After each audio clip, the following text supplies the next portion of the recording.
Okay. Are you guys seeing the AWS console now? Yes. Yep. Okay, cool. Yes. Right. So this is what I was saying. When I was speaking, I was on this page, but I didn't even realize you guys were not saying the right page. Okay. So here, one of the first things I talked about is getting used to updating your tickets. As part of your day-to-day work, it is your responsibility to update your ticket as you progress in it. So I want you to get in the habit of, once you have made some progress with your ticket, you can move it from in progress to in review. If you want me to review it, then once I've reviewed it, you can move it to done. So this is how you just click and hold the ticket and you can drag it from column to column. Sometimes I forget to move my tickets, which is my responsibility. So if you decide to use Jira, this task we are doing as practice, also get in the habit of updating the ticket and moving it. And another thing that I said is that this is the script that I came up with to download the web files from GitHub repository and to download the web file from an S3 bucket. When I compare this script with what we wrote last week, it is not different, but I still have to really go back and see why it wasn't working last week. But I've tested this, it works. For the first script, this script is going to download the web files from GitHub and is going to also deploy the website.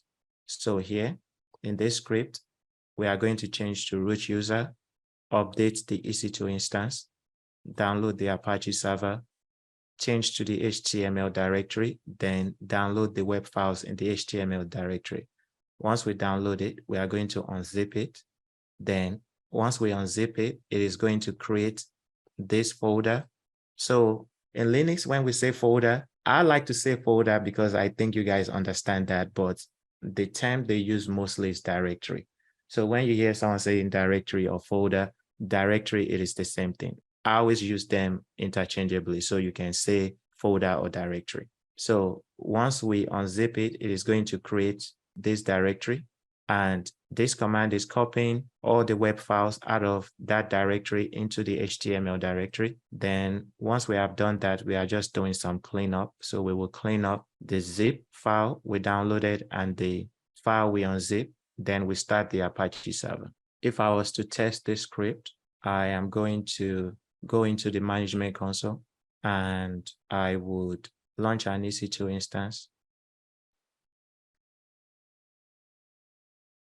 Under application and OS images, I'm going to select Amazon Linux, and the image is going to be Amazon Linux 2 AMI. Then under instance type, it is going to be T2 micro. For the key pair, it is going to be my EC2 key. That is the key pair I created. Then under networking, I'm going to click edit here. We are creating this EC2 instance in our default VPC. So here, I'll select my default VPC. For the subnet preference, I'm not going to select any subnet because all the subnets in the default VPC are the same. Under auto assign public IP, we want this EC2 instance to have a public IP address. That is how we are able to SSH into it. So here I'm going to enable it. Then under firewall security group, we are going to select an existing security group. Then I'm going to select this drop down. I have created this security group before launching the EC2 instance. You guys know, as we discussed in the previous class, I always create my security groups first. I don't create my security groups as I go. So I recommend for any type of application you are deploying, create your security groups that you would need for that server that you want to use to deploy the application. Create the security group first. So here I've created a security group for the EC2 instance. And on this security group, I opened port 22 and port 80. Then once I select my security group, that is all I need to do here.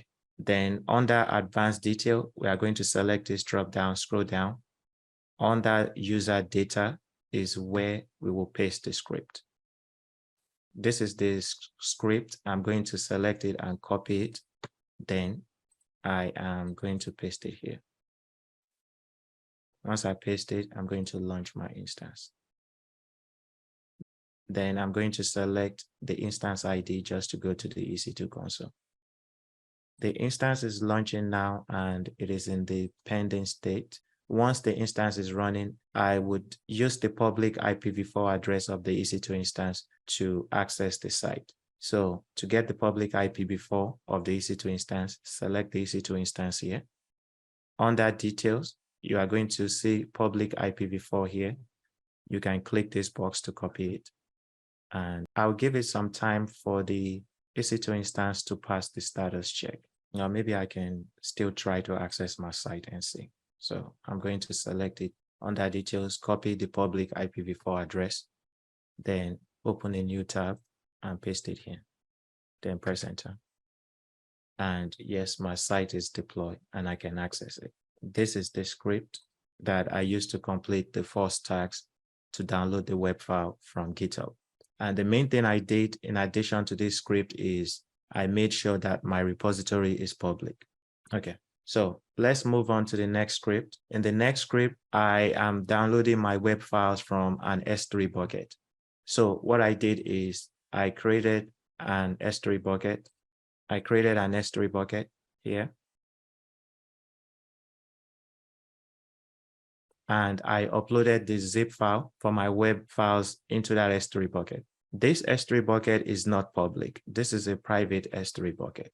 So in order for my EC2 instance to be able to download the web files from this S3, you guys always have to keep in mind, one thing that I want you guys to always remember is everything in AWS is always denied by default. Even from one service to another is denied. So that is for security purpose, that is what AWS has built into their platform where everything is denied. So now that I've created an S3 bucket, if I launch an EC2 instance, the EC2 instance would not have access to this S3 bucket because according to AWS, everything is denied by default. So what I have to do is I have to give the EC2 instance permission to be able to download the web files from this S3 bucket. To give the EC2 instance to download the web files from the S3 bucket, you need an IAM role. So to create an IAM role, all you have to do is go to the IAM console. And on the left side, select roles. Here, all you have to do is click create role. Then under trusted entity type, it is going to be AWS service. So this allows one AWS service to have access to another AWS service. Under use case, this is asking what AWS service do we want to give this access to? We are going to give the access to an EC2 instance. So here we'll select EC2. Then we are going to click next. Under add permissions, this is where you will find the permission you want to give to the EC2 instance. Since we want to give the EC2 instance access to S3, here we will type S3. If you type S3 and press enter, I believe it should filter it. It does not. So yes, it did. So S3. Yeah, it does filter it. So when I type S3 in there and press enter, it filters it, and you can see the different type of S3 permissions you can add to this EC2 instance. We are just going to pick the S3 full access, which you can pick it by checking this box, then scroll down and click next. Here, it is going to show you the permission, and here it is going to show you the trusted entity, which is how the EC2 instance is able to assume this role. And here we are going to give it a name. We can call it S3 role. Then you can add a description if you want. And under add permissions, we have already given it a permission here, which is Amazon S3 full access. Then we'll click create role. I already created this role when I was working on this task, so I'm not going to create it again. But if you didn't create a role, this is the process to create one. Once you've given it a name here, this is the same name I called the role I created. So just to show you, you've given your role a name, then scroll down, click create role. Once you create the role will show up under your roles section. And to find the role you just created, if you type the name of the role, so I called it S3 role, you can see it here. And if I select it, you can see the details of that role. So remember two things you need. You need to create a bucket and upload your web files into that bucket. Then you need to create an IAM role with S3 permissions, which allows the EC2 instance to download the web files from the S3 bucket. Once you have done that, you are ready to launch your EC2 instance. Then in my script, if you guys notice in my script, the process is the same. Here, I'm downloading the web files from GitHub, and all I did is copy this script and paste it here, and I just switch where I am downloading the web files from. And in the S3 script, this is the command that I'm using to download the web files from my S3 bucket into my HTML directory. So in this command, I am using S3 sync, and this is a CLI command. It is downloading the web files from my S3 bucket. This is the name of my S3 bucket. And this is the directory on my EC2 instance that I want to copy the files that I'm downloading from my S3 bucket to. Then once I've done that, then the process is the same as I did here. I'm going to unzip it, move all the web files to the HTML directory, and do some cleanup and start the server. So that is what is going on here. So the same thing we did here, except for we switch where we are downloading the web files from. And if you want to figure out how I got this command, this is how I got it. How to download files from S3. I'll just type like description of what I'm trying to do, how to download file from S3 into an EC2 instance, press enter. Most likely, when you start looking at the results you will get, you'll see a bunch of answers here. You can even see some of the videos I've done on how to do that. And here, I'm going to try, this is the AWS documentation. I'm going to try this. And what I'm just looking for is here, I'm going to scroll down. You can see here, they are showing you several options. They are showing you wget. You can use wget. You can use S3CP here, and you can use S3 sync. So this is why I always say that referencing documentation is part of your job. You just don't figure everything out by guessing. You type what you are looking for. The good thing about the cloud is there's documentation for anything you are trying to do. So you have to look at the documentation and interpret and understand what the documentation is saying.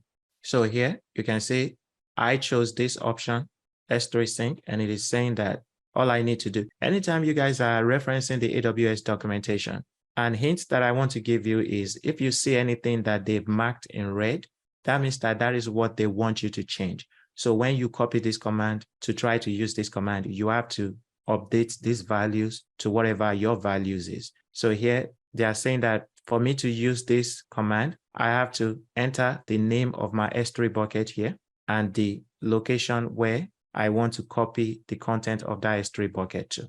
So that is how I got that command. All I did is copy this command. Well, I can copy it from here, copy this command, and I pasted it here. Then here it is saying this is the name of my S3 bucket. So I just got the name of my S3 bucket from the S3 console. Paste it here. And this is where I want to copy the file to. You know, we are downloading the file to our HTML directory. So I just copied it from the first script and paste it here. So that is how I got this full command, this command here.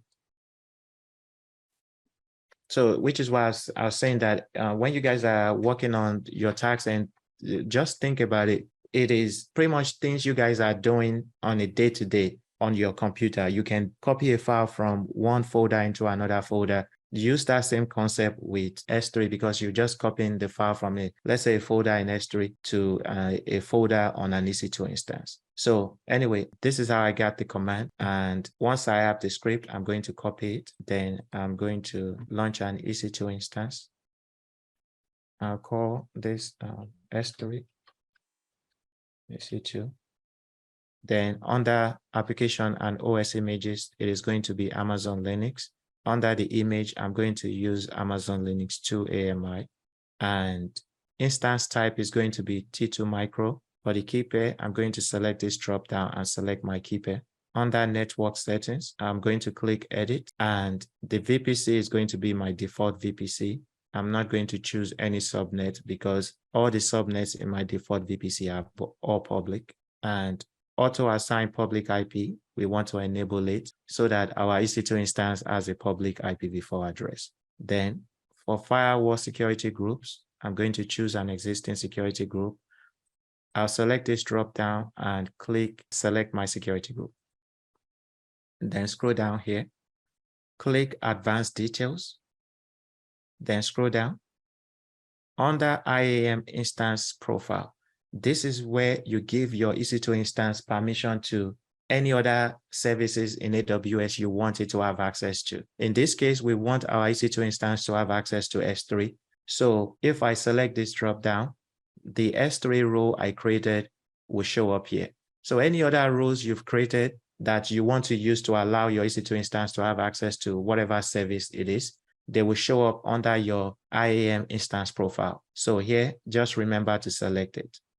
Now that I've selected S3 role that I created, this will give my EC2 instance access to download the file from my S3 bucket. Then I'm going to scroll down here, and under user data, I'm going to paste my script.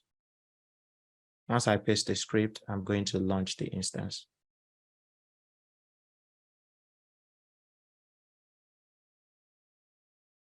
Then I'm going to select the instance ID here to come to the EC2 console. I'll refresh and wait for the instance state to be running.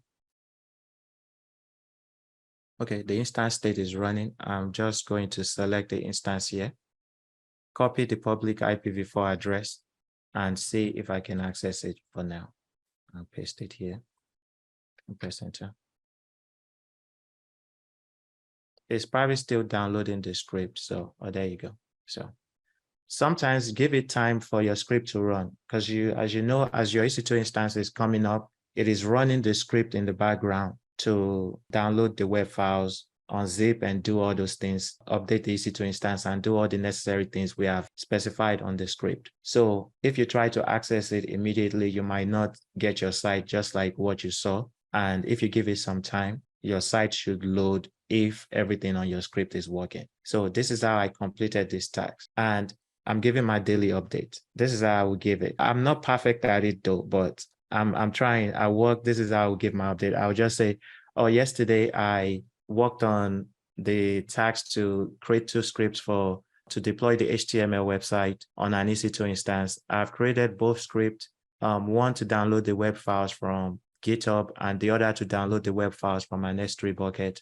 I've tested both scripts and they are working as intended. I have had a copy of the script on my ticket and I have moved the ticket to in review for someone to review it. Once it has been reviewed, I will move the ticket to done and close it. So that is how I will give my update.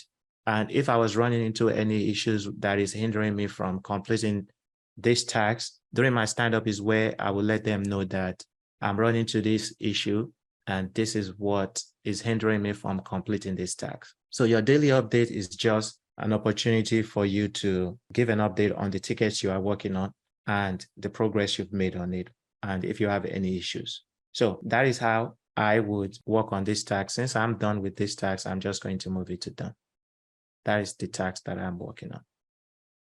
All right.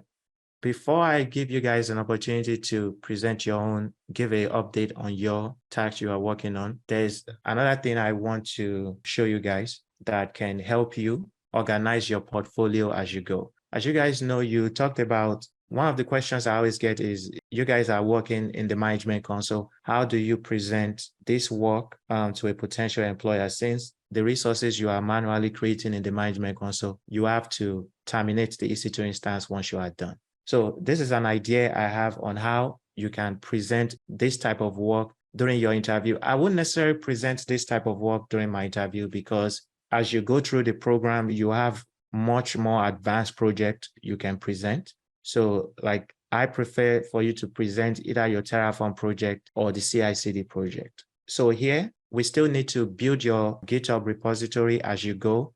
So when you add the link for your GitHub repository on your resume and your potential employer goes to your repository, at least they can see something in there that, oh, okay, these are the things you've worked on.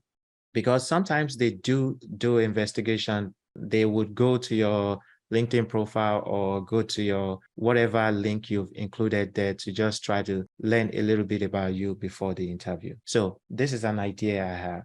I would take my script. I'll clean it up later. So this is the 2 script I created. I'm going to save as, and I'm going to save it on my desktop here. I'll just give the script a name. Let me call it. I don't know why I always struggle with name. Okay, I'm just going to do download. That's too long. I'm trying to think of something short. I'm just going to do, when you guys save your script, think of a better name. But for just me not wasting time trying to come up with a name, I'm just going to call this script GitHub, for example. I don't know if it will let me name it GitHub. So I'll just name it my initials. So when you name your script, come up with a name and add .sh at the end.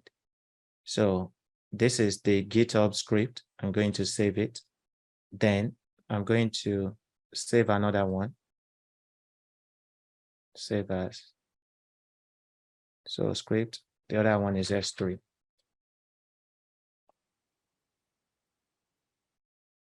So when you name it, when you come up with the name for your script, add .sh at the end and save it. So now I've saved both of my script, S3 and GitHub. So here, I'm just going to delete this one for the GitHub. So this script only contains the script to download the web files from S3. So you can see this is the script to download the web files from S3. And this is the name of the script. I'm going to save this file. Then I'm going to open the other file.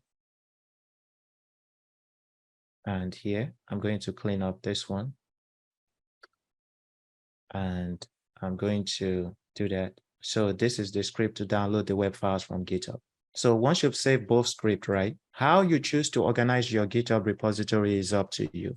But an idea I have is, since you can create an unlimited amount of repository in GitHub, if you want to have a separate repository where all the projects you've worked on, that you've tested everything, you know everything is working properly, and you want to use that repository to present your project, you can create a repository, or you can use the same repository you are using now and just make sure you are cleaning everything up as you go. So here, I'm just going to go to GitHub and I'm going to create a repository. Here, I'm going to click new. I'll call it the same name. So script S3.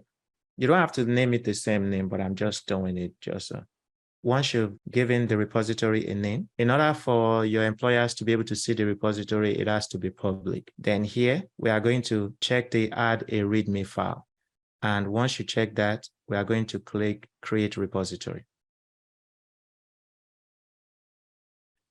So we have created the repository. The next thing we will do is add the script, our S3 script to it. So I'm going to click this drop down on add file. I'm going to click upload file. Then I'm going to find where I saved that file on my desktop. The file is here. All you have to do is click and hold it and drag and drop it in there. And it has uploaded the file. Then I'm going to click commit changes. So I've uploaded the script here into the S3 bucket. The last thing I'm going to do is I'm going to use ChatGPT to create the README file. So here, this is an idea I will use. So I'm going to copy the script. This is the script to download the web files from S3. I'm just going to type something like this.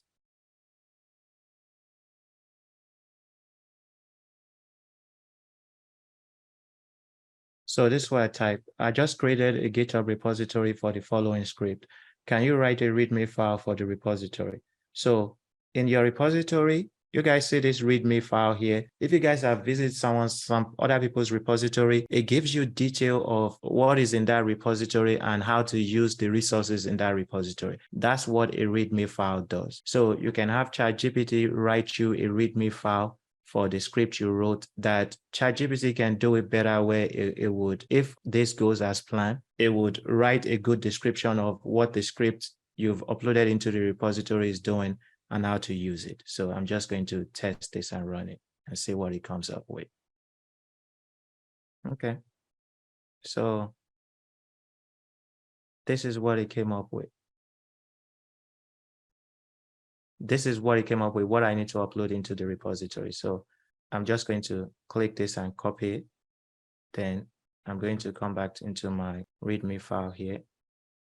This is the README file in the repository. You can select it, then click this pen to edit, and I'm going to paste it here. So when you paste it, don't forget to remove this part. then read the details of what ChatGPT wrote and just edit it accordingly. I'm not going to edit anything here, but I'm just kind of like giving you an idea. So read the details. If there's anything you need to edit in there, edit, add more details to it if you feel like it needs to have more details. Then once you've done that, click commit changes, then click commit changes here. And now if you go to that repository, you can see that the repository has your script and it has a well-detailed README file that someone can read to understand how to use the script you've uploaded here. I think if I was an interviewer and I came to your repository and your repository looked like this, it would give me the impression that you know what you are doing and you are organized. So this is just an idea. So for the two scripts you've written, you can either add all your shell scripts in the same repository and just tell ChatGPT here, I've added this script and the other script we wrote for GitHub into the repository, write a README file for the repository. Or you can create separate repository for each script. It just depends on how you want to do it. Or you have a good, there is a gap in there of what you can play with and how you want to organize your repository. But as we complete the task, I think you should also complete this part to make sure that your repository looks clean. So this will save you time at the end, so you don't have to do this at the end. That is it for what I wanted to discuss today. Do you guys have any questions? No questions for me, Aziz. Thank you. Did I not let Elise in? I let her in. Tell her to join again. I did click accepted. Oh, she's in. Okay. All right. So I see group 4. When you guys create your issue on the Jira board, make sure you put your group, start with your group number and the name of the issue. So that way, and I think as we go, like for example, for the next assignment, you guys, I still want you guys to be in a group in terms of you can use each other as resources. If you have questions, you can use me and you can lean on each other to help each other get through the task. But as we go, you guys might be working individually on some of the next, for example, the next task, you guys can work as a group, but ultimately you also be working by yourself, but the group is there for you to lean on. When you create your issue, put your group number, your name, then the name of the issue. So that way I can look at it and see who's working on what and how the progress you've made with it. Because of this first task, it's easy for everyone to work on it together. For example, in the next task, you're going to be creating a VPC, launching application load balancer, auto scaling group, and all those things. There's no way you guys don't have the same AWS account to do it. So each person has to do it separately in their own AWS account. For that, you can still use your group email to create ticket here. So what I'm saying is when you create your ticket, put your name, your group number, then the name of the ticket. So everyone would have a ticket up here and we can all track our tickets. All right. Thank you, Shola. I appreciate it. Yeah, sure. Sure. Do you want to talk about it now? Congratulations. Yes, feel free to have the floor. Before we move on to the next task where you guys will have an opportunity to present, just try to practice how you will present this issue you worked on this week. It's just giving an update of what you did, what you accomplished, if you ran into any issue. So it's just to practice. If you start speaking about it now, 2 things, it will help you get familiar with just agile methodology and how to give your daily stand-ups. And 2, it will also help you with practicing how to speak and answer questions during an interview. So those are the 2 benefits you get from just being able to present your ticket now. So if you want to do that, certainly you can do that. But yeah, Shola, go ahead. Can you hear me? Yes, I can. Oh yeah, all right. Aziz, thanks for the hard work you've been doing. Getting a lot of skills from going through the project. And I did an interview some time ago, and I got an offer, and that was because of practicing most of these projects you did.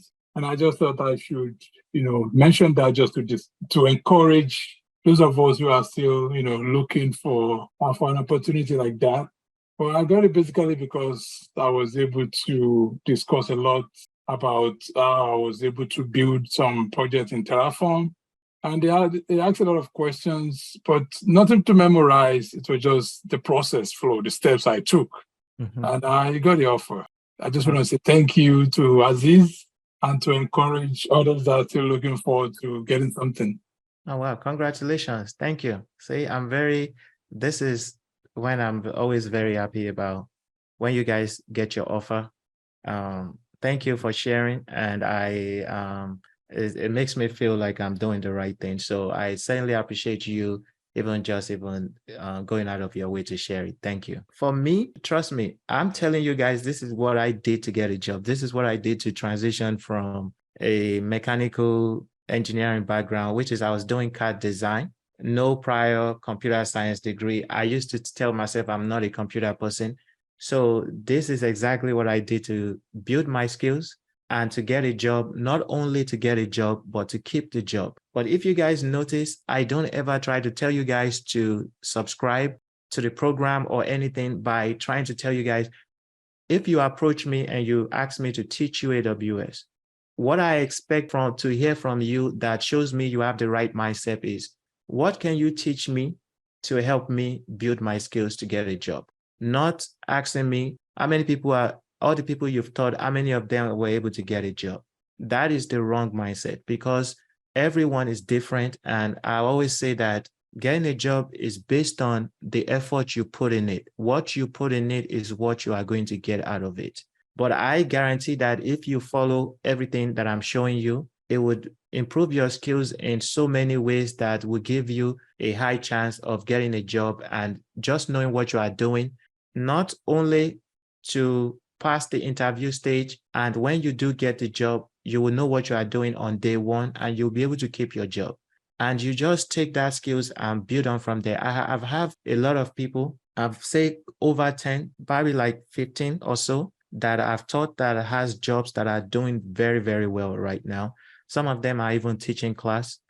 Some of them built houses, so, but I don't try to entice you guys to join my program by sharing those stories with you guys. I want you to have the right mindset and believe that, yes, I'm ready to learn this thing and I will learn it. And I'm also dedicated to teaching you as much as I can. So thank you, Shola. I really appreciate that. Congratulations. I am here for you as you start the journey. If you have any questions, let me know. And if there's anything that you need assistance with as you are going through the process, let me know. But I trust you just from speaking with you, you are very resourceful. So I don't have doubts that you will do very well. Congratulations. Thank you. Yeah, congratulations, Shola. Hopefully we can gain some insights from you as well. I know Aziz, what you said is very important. It's not about what those people have done, but I feel like it's also a means of encouragement, right? To see what other people have achieved. It's not to say it to like brag about it or anything like that, but honestly, it gives me courage to see that if this person was able to work and get through and be able to afford their life now or their lifestyle now, it gives me courage to want to, push up.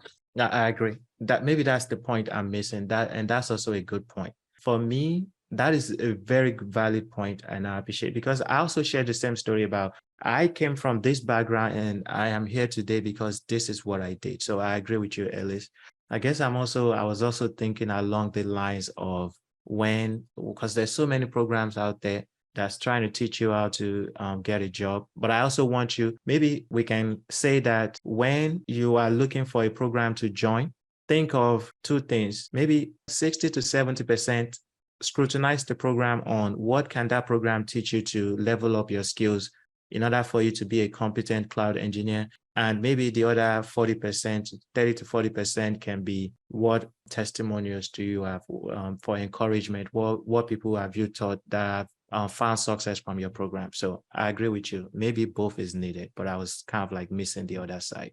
Because what I don't want you guys to do is compare yourself with other people. And yeah, just don't compare yourself with other people, but understand and trust yourself that you have everything it takes to learn the same thing Shola has learned that I've learned. I'm telling you guys, when I came to the United States, I barely spoke English. I'm absolutely not a computer person like some of you guys that I talked to in the beginning when we've met, where you guys say, I'm not a computer person, I don't want to code. I've spoken to you guys, and I'm telling you guys, I used to say all those things too. And if I'm able to do it, you can do it too. There's also someone here that I'm proud of. I'm not going to say. She's a nurse. When I met her, she was saying some of the similar things. But now, when I just looking at the progress she's made from the time she started till now, when she talks about AWS, she's speaking the right terms. When she's telling you about, I've done this, I'm troubleshooting this, and I'm having issues here, she's speaking the right words, and she's using the right terms that if she was to walk into an interview and speak the same way, whoever is interviewing her would already know that she knows what she's talking about. And for me, that's all I expect. You are not going to be perfect. You are not going to know it all, but have the foundational knowledge that you can build on. So that is, if I haven't done anything here, that is what I'm trying to do. Okay, go ahead. Hi. My question is on one of the projects. They host a static web app on AWS with Docker, ACR, ECS. So I want to know if there's a reason why that Docker file doesn't work with any other base image. Because I try to use, you use Amazon Linux. I try to use Alpine. When I ran it, it ran successfully. So when I deployed it and then I tried to test it, what I see there is just the Nginx default page that says it works. It didn't display the web app that are installed, but it ran successfully. So I was wondering if you use any other base image, does it mean that it doesn't work, or what could be the problem? Yes, that's the issue. So where you guys have to, what you have to understand is Linux has different distros. So let me show you. So here, Linux. I can spell Linux. Distro, I'm just going to spell it wrong.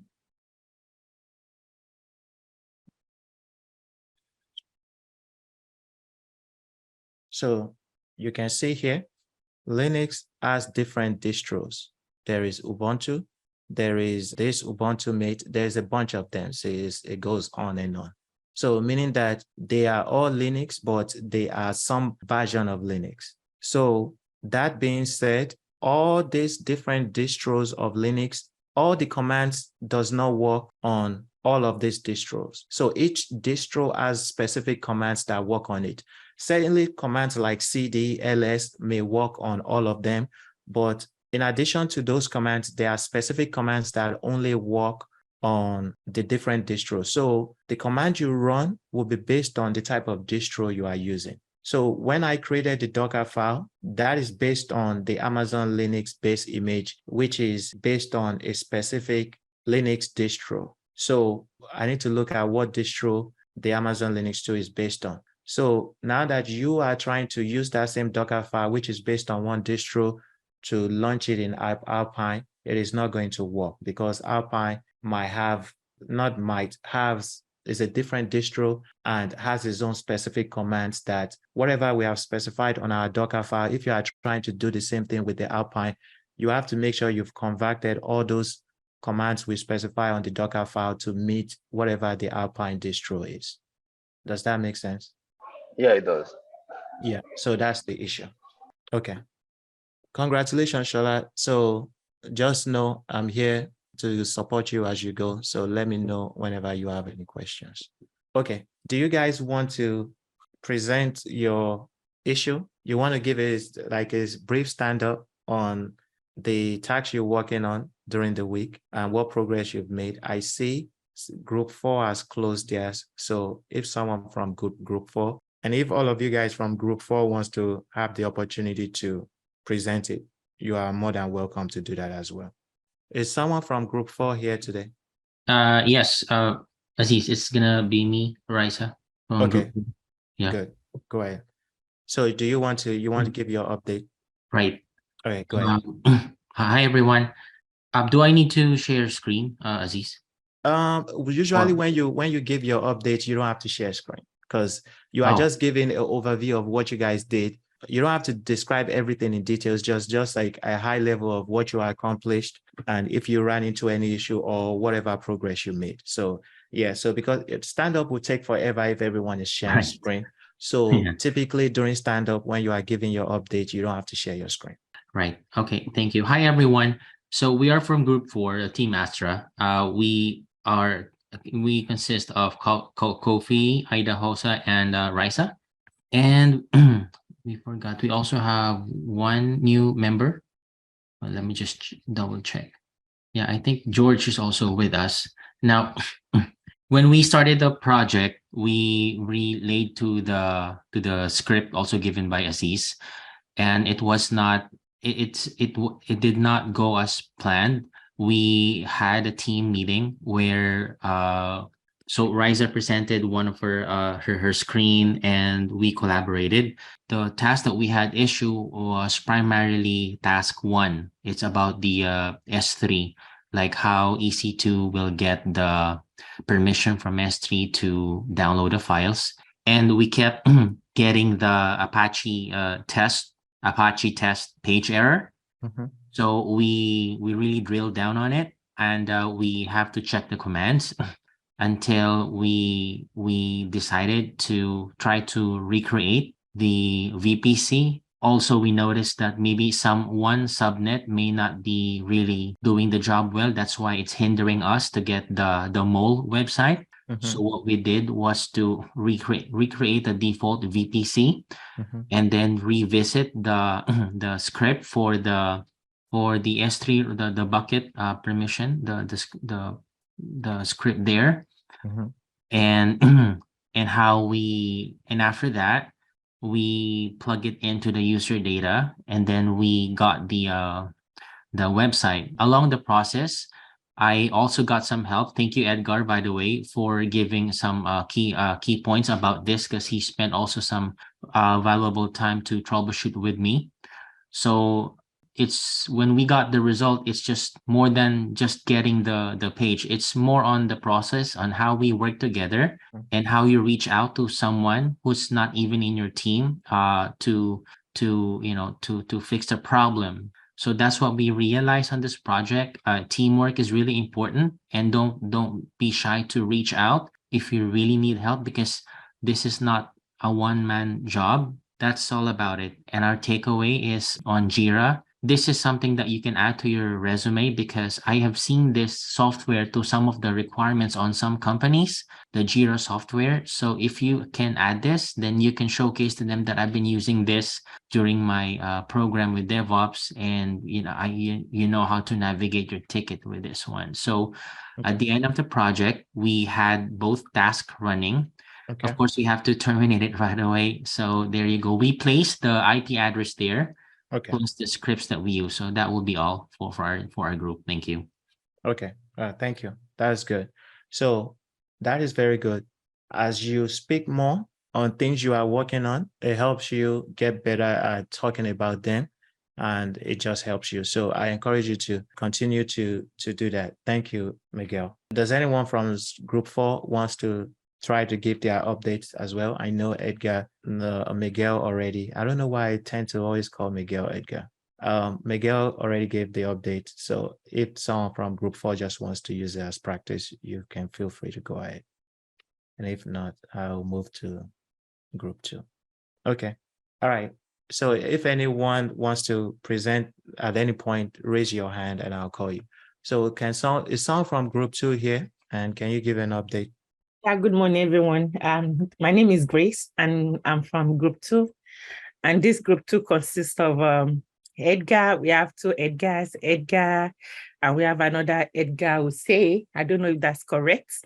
Yeah. Okay, 1 minute. We have Edgar who say, we have Festus, we have Shegun.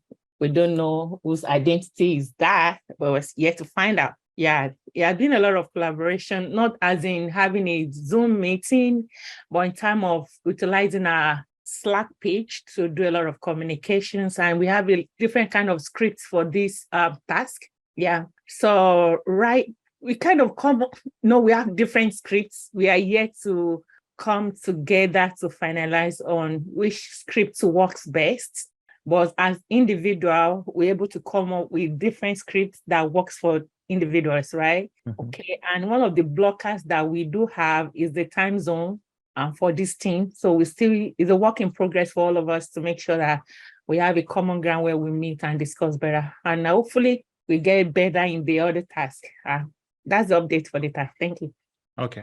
So you guys haven't completed this task, right? Yeah. We have scripts, like 2 scripts already for this. Mhm. One from my side and one from Edgar. We are yet to come together to put these scripts together to make one script. That's Okay. what Okay, that's fine. All right, cool. Thank you. So I think this is the only task you guys will be working together as a group. But again, you'll still be in your group. Your group will be the first. It will be your group as the first resource you can reach out to. Then you can reach out to me. But moving forward for the next task, when you guys create your ticket here, use your team email to access the Jira board. Then when you create your own issue, so each member of your team will be creating their own story here. For example, if you were creating yours, Grace, you put Grace group so, and the name of the issue. So that way everyone will have their ticket on the board and will be able to follow along. So that way, if there's any hindrance in because I know everyone is working at different time, the different time zones. So moving forward, you guys will have your own issue to work on, but certainly use your group as resource. If you guys still want to meet to discuss whatever issues you guys may be facing, you can do that as well. Okay, thank you. Thank What you. about someone from group 6? Okay, whenever you guys feel comfortable to, yeah, go ahead. Hi, Aziz. I have a question. Initially, when we were as a group working, we got to a point. GitHub was asking us for a token to authenticate ourselves, and so I wanted to ask why we were doing a lot of things so that we'll come up with the answer. But then it kept asking us to use authenticate ourselves with a token. So I don't know how come it asked us why. Can you explain why? Okay. The reason why GitHub is asking you for the authentication token is because the repository you are trying to download the file from, you can see here, when I created the repository where I uploaded my web files to, this repository, if I was to show you here, say I select the repository, this repository is public. So the reason why it's probably asking you for the token is because the repository you've created is private. And in order to download the file from a private repository, there are 2 ways you can do it. You can authenticate here. If you look here, there you can see these are the ways you can authenticate. You can either use HTTPS or SSH. So that is where to authenticate with HTTPS, you need a personal access token. For SSH, you need SSH key, and that is why it is asking you. So for this task, when you create your repository, make sure you create a public repository, not a private one. So if I was to come to the home page and I click new, and I just give my repository a name here, make sure this is public, not private. Then you can add a README file and create repository. When you do that, you should be able to, once you create the repository, you have your repository and you will upload your web files into it. So once you upload your web file into it, if I select this web file, this is how I can download it. It also has this download button here. You can see here, if I click this, it downloads the web file. So to get the same thing, you can right click on it. To get the same thing, you can right click on this view raw, then do copy link address. Once you copy that link address, if I paste that link address here in any browser, it is just an address to download it. It is equivalent to clicking this button. So if I keep pasting that link there, it will keep downloading the file. So when you guys run your wget, you just need to do wget and the link. So that's how you're able to download it without using like a authentication token. All right, thank you. You're welcome. Yetunde, go ahead. So whenever you're ready, Yetunde, you can go ahead. But I believe that it. So Sorry, you guys, I was talking, but I was. you were talking on mute. But Trust I was muted. Actually, I don't know why I didn't realize that. Yeah. Okay. Go ahead. So hi everyone. My name is Yetunde. Hi, Aziz. Hi. So for group 5, we are actually just getting our whole dynamics together. However, me and Ola has met and worked on the first part of the task. We have uploaded to S3 bucket and ran and deployed it, and we were successful on that. So we're still working on uploading it to GitHub and creating a repo in GitHub. We're yet to complete that. Also, we are having issues kind of logging into Jira because our password is not working. So, and that's why we've not updated anything in Jira. Okay. So far.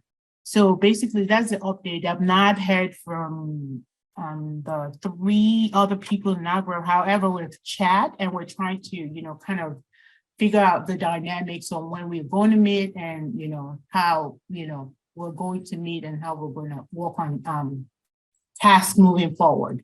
Okay. Go ahead. Yeah. Okay. So that's it. Okay. Thank you. So, like I said, this is the first, and this sprint is going to be closing today. And when I assign the next assignment, there will be the next sprint. So essentially anything you didn't complete here, you can move it on to the next sprint. You just have 2 tasks now instead of 1. So try not to get behind where you have too many tasks going on that you have to complete. So I like having a Jira board because it is, for me, now I can see who's doing what, and it is a way for me to hold everyone accountable. For you saying that you want to learn, you have to be able to prove that you want to learn as well. So I understand everyone is busy. I understand all these things. So, but try your best to at least, I always say, at least 1 hour a day at the least. If you are very busy, try 1 hour a day. And on weekends, you can spend more time on it. So in the next task, each member of your team will be able to create their own ticket. Just use your team's email to access the Jira board and put your name, your group number, and the name of the task. So that way, when I'm looking at it, I can see who in the group is completing what and what progress you guys have made. But thank you, Yetunde. Hello, Aziz. Hello. This is Ola. Can you hear me? Yes, I can. Sorry, I couldn't figure out how to raise my hand. This is for Yeti. I figured out the password already. That was my fault. I was putting in the wrong password. That's okay. I guess we'll figure it out after class. Okay, now Aziz, can you see move our tax from review to done? If you guys have completed, you can move it to done. Okay, yeah, I thought it was in review because I thought you were going to review it and. This one? Yeah, because everything should be done already, yeah. Yes, I've reviewed it, yes, so I can move it to done. Yeah. Okay. So is someone on group 6? So this is still in progress. I'm not sure which, this is group 2, I believe. Did someone from group 2 give their updates? Yes, I did, Grace. Oh, Grace, and you guys are still in progress. Okay. Group 6, who's group? Okay, I have a question though. For those that have completed that task, that script is not different from what I'm saying for my boss. I don't know. Were they able, my question is, were they able to add those particular scripts to the user data and they were able to access the sites? That's my question. Your script might be the same, but maybe your setup might be different. There might be an issue in your VPC that they don't have in their VPC. So they might have set their security groups properly. Maybe your security group is off. So where you will be confident that your script works is when you deploy your site and you can post the screenshots of both sites from deploying it from S3 and deploying it from the GitHub account. Okay, so another question for what you just said. So if you say security group, Are they not allowing port 22, port 80, port 443, like HTTP, HTTPS, and SSH? Is there any other thing they're adding? I'm not sure what they add, but that That's is what I'm asking, though. Can I say something? yes, Yeah. go ahead. Actually, for this, I believe you only need the SSH and HTTP port 80 for these tags. That's all you need. Awesome. And I'm saying that because when I get with Yeti and we're trying to figure this out, after running everything, we're not able to connect. And we actually went back and found out that we only attached the SSH and not the port 80. And once we fixed that, it started working very fine. But what we did though, what you can actually do, this is what we did. So for each, after you bring up your EC2, what we did was we SSH into the EC2, right? And we put in the line of code one by one and see if each of them works. So if every of the line works, then what we did was put our code in the same spot, then delete the EC2, make a new one. And at that point in time, we put everything in the user data space. That should work for you. Okay. Basically, I didn't tell you whether the security group is port 22 or 443, because that's part of what your team needs to figure out. What port do you need to open for you to be able to access the site? What I want to see at the end is your script and your site fully deployed. So however port you ended up using to get there is what you used to get there. So, but basically what I'm trying to say is when you deploy your site is when whatever script you use to deploy it is at that point what you can use to say that you've completed the task, not verifying that your script looks identical to other people's script. Okay, thank you. Yeah, thank you. Edgar, you can go ahead. Hi, Ashish. Yeah, Edgar here. So is it okay for you if you show back your script, particularly that S3? Yeah, this is it. So yeah, I have a question for that. It's because ours is different script than yours. We're in line 6, you use the AWS S3 sync S3, and then my question is that's because when you show your demonstration with regards to that, when you already created the S3 bucket, but you also created an IAM rule. So the question is, what differentiates the process of generating an IAM rule and then assigning it to S3 as opposed to disabling the block public access settings for the bucket and then implementing a bucket policy? Because that's what I did for when I already documented in my Medium blog. So is there's kind of advantage of using an IAM rule against to just unchecking that block public access settings in the bucket and then assign a bucket policy? Yes, because there's difference in it.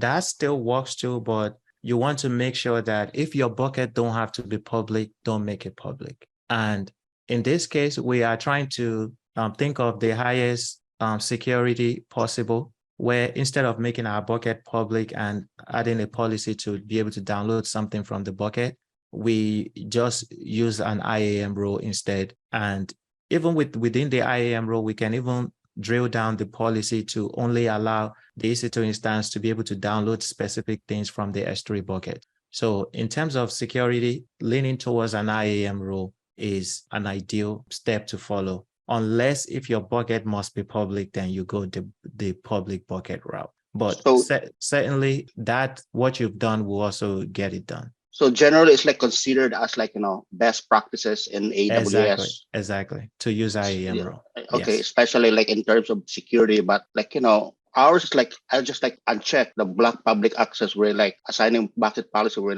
a lenient approach, but okay. So I already got it. For best practices, just use the IAM rule. Yes. Rather than unchecking it. Okay. Yes. So yes, so I'll just edit that documentation that I have. Okay. Thank you. You're welcome, Ashish. Yes. I have a quick question, please. Can you bring up the script for the X3? Yes. Okay, so my question regards line 6, 7, and 8, okay, because I have a bit of problem because I was trying to do this without actually following your own script. So number 6 says AWS, you're syncing from S3 to the directory, the www/hm directory, right? Mm-hmm. Okay, now, so number 7, when you're unzipping the mode.zip, is that not already in the directory? Because my question is this, if it's already in the directory in line 7, why do you still need to copy again in line 8 to that same directory? Your S3 is not your EC2. This is your EC2 directory. This is your Okay. S3 directory. Okay. So this, the act of running this puts this more in this directory. Okay. Then once it is in there, then that's when you unzip it. Okay. So you're not, I see what you are saying. You are thinking of it as it is seeing what is in the S3 and is just using it from there. No, think of this thing more of like a copy. It is literally just puts this on the HTML, and we can run it manually so you can see. And if you run it manually, you see that it will put this more in the HTML directory once you run this. Then from there, you continue your process, unzip it, copy your files out, and so on. Okay. Yeah. Yeah, just to add to that, Hello, to make it Aziz, clearer. please. Sorry. Yes. I already talked about our team. Our team is a YMAT team. I know the members are myself, Tessa Hamije, Bonsu, One Komla, and Mustafa. It's a new person that is in our group, but I think Bonsu tried to reach him, and with no luck with that. I know that we've been working together, and our issue we have is mainly the Jira. It's not here. I don't see. I know that we attempted we started with to do. I think we started with that, but I don't see us here on the. I don't see us here. I don't know why, but all I know is that done the project, but it's just working our way around Jira. We are kind of not understanding how to use it. We are not here. I don't see us there, but I know that we tried doing something last week. I don't see us here. Bonsu, are you there? We can figure that out once yeah, that's our team there. YMKT team. Okay, so have you guys created a ticket? I mean, like an issue here? Because if yes, I think please we did, but it seems someone in the group has used our ticket, Jira or something. So we are receiving emails that there's an update on our ticket, but we are not the ones making the changes. Okay. Yes. Okay. I understand. Okay. So guys, when you start working on your ticket and you are creating your ticket here, just because we are sharing the same Jira board, right? And this is also something that at your company you will have access to. And everyone is still new.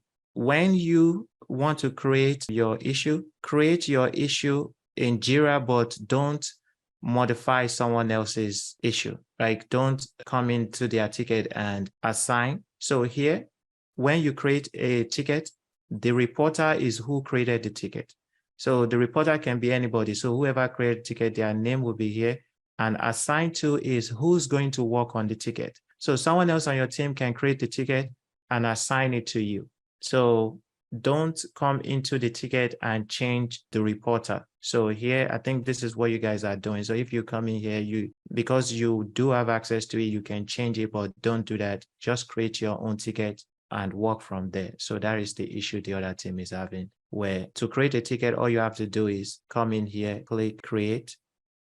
This is our project where we are creating, where our sprint is in. So once you see the project here, we only have one project and you are trying to create a story. So leave it on story. To do means like it is still in this stage. Then the summary is just the title. I'm going to do test. Then under description, you add your details. Under assigning, now that each person will be responsible for creating their own ticket. Once you add your details, under assign to me, you can assign it to yourself. And sprint, right? Under sprint, you select the sprint here. We are still on sprint 1. So when I create sprint 2 will be available. Then you can select the right sprint. And once you've created, you just do create. I've created it because I didn't assign it to sprint. It is showing in the backlog. But this is how you create your ticket, and I can move it here. So it's probably because I didn't. So let me, there's a way I can update that, but so once you create your ticket and all that stuff to do and assign to me, sprint, I'll put it in this sprint. Yeah, that's fine. If you want to add a point to it, you can add a point. Then click create. And your ticket will show up here. Then you can click on it to edit anything you want to edit. Then you can move your ticket as you please. But don't click on someone else's ticket and modify their ticket. But that's fine. If you guys, are you guys saying that you've completed your task? It was in progress. So our ticket is the AWS 7. So someone has updated it. So we're still working on it. Okay. All right. Do you mind creating another one, please? Then just once you are done with it, you can move it to the right column. All right, sure. We'll do that. Thank you. Thank you, Aziz. All right, no problem. Can you help us update our tax and put it in? Okay, it's already in progress. Don't worry. Thank you. Yes. Okay. All right. And you guys have access to drag it to move it. So that's part of what you will be doing when you start working too. You'll be responsible for moving your ticket as well.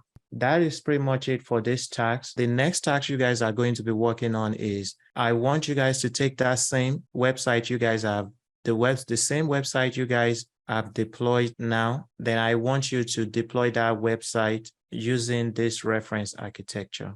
Just a second. Let me get the reference architecture. I'll post the reference architecture in the chat. So, can you send this to Slack, Aziz? Because once we disconnect Zoom, we cannot access it anymore. Thank you. Yeah, I'll post it in Slack. So I want you guys to deploy the same website using this reference architecture. So these are the resources. These are the resources in this architecture, and these are the resources you will use to complete the project. There's like some details here about what the resources are doing. And I believe in this one, your web file will be in GitHub, and you'll be downloading it from GitHub to deploy it on your site. So I'm trying to think of what I need from you to be able to, as an acceptance criteria, but I will write this sprint today, and whatever the acceptance criteria is, I would put it in the ticket of things you guys need to complete for me to see the acceptance criteria. So maybe is when you, yes, I would write the acceptance criteria. So it would just still be your site fully deployed with your domain name and it is encrypted. A screenshot of your site with the domain name showing that you are accessing the application through your site and it is fully deployed. And at the end, I also want to see a screenshot of your auto-scaling group. So, but I will write the acceptance criteria, what I need to see to make sure that you've completed this task. So this would be your next task. I would add it to the Slack channel. Does anyone have any questions? Thanks, Aziz. Noted. No problem. The question is, I know you have an updated code that you just showed at the beginning of the session that you corrected. Where do you have it? This is my code on my computer. Yes, I know that. Did you upload it anywhere for us or? Okay. No. All right.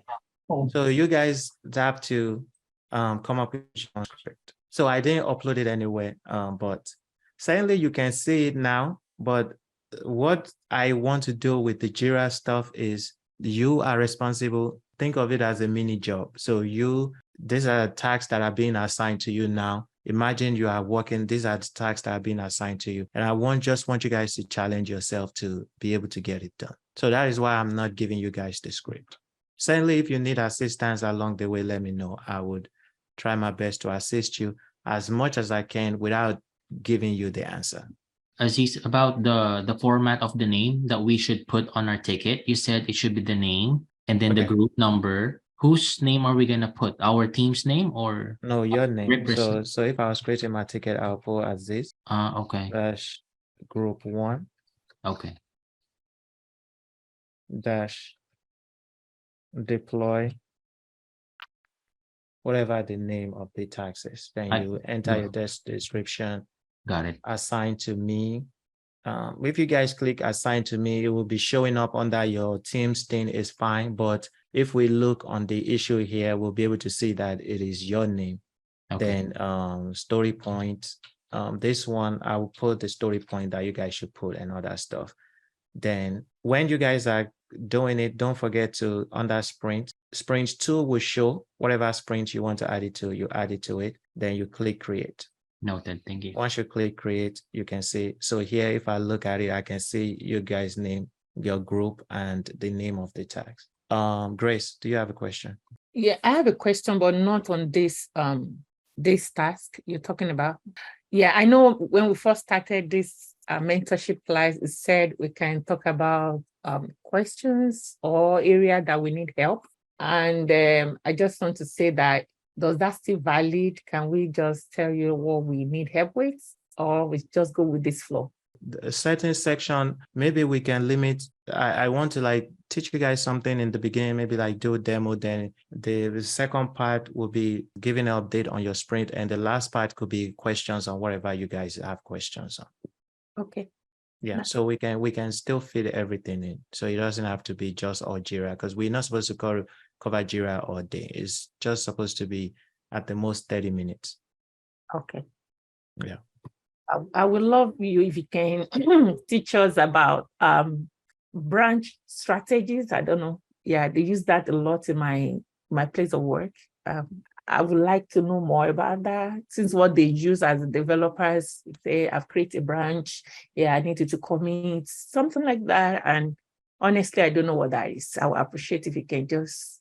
Yes, I can do a demo on it in next class. But the reason why I don't want to jump to the branch thing is because this project are what you guys are doing to build your knowledge from the ground up. So if you guys notice, we are starting from the basics now. We are adding one layer to it, and it's adding one layer to it. You guys will still take this project, go and deploy it in Docker, go ahead and deploy it in Terraform. At that point, we are going to get into, once you start with Terraform, you are going to get into branching. So eventually we will get there. But before we get there, I want to make sure that you guys are just building all the necessary skills that are necessary for you to, so when you get to branching and all that stuff, it makes sense. But certainly in the beginning, it could be a demo that I've given. I can give a demo on it, but for someone that doesn't have knowledge on GitHub and all that stuff, it won't really work for them. So it just depends. But certainly, if another thing is you and I can schedule a session. If you want me to show you what branching is and all that stuff, I can show you. I believe I also have a video on it on YouTube. I can send the link to you too, so you can just watch it. Okay. All right, cool. D, go ahead.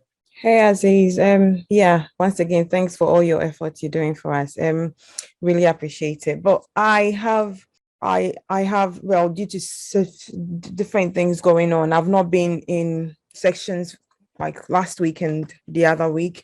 So Jira, the Jira thing we're doing now, I feel a bit lost, and I realized I was in a group. I joined the group. I mean, chatting with people in the group, I saw the email for Jira. I tried to use it, but it wasn't working. I'm so lost. Like what you were discussing now, assuming I've got a Jira account, do I discuss my Jira account and use the group Jira email address and then work with it?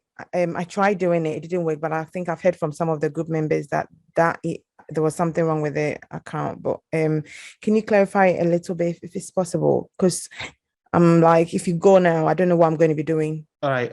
Yes, I can meet up with you after and just explain to you what you need to do. Yeah. Thank you.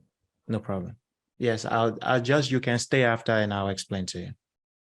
Thanks. No problem.